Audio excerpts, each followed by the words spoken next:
துன்பத்தில் உன்னை கண்டு தரிசித்தவர்கள் துன்பத்தை நீக்கி விடுவார்.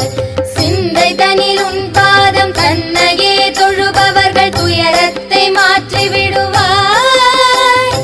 ஜெகமெல்லாம் உன்மாயை புகழ என்னாலாமோ சிறிய நாள் முடிந்திடாது.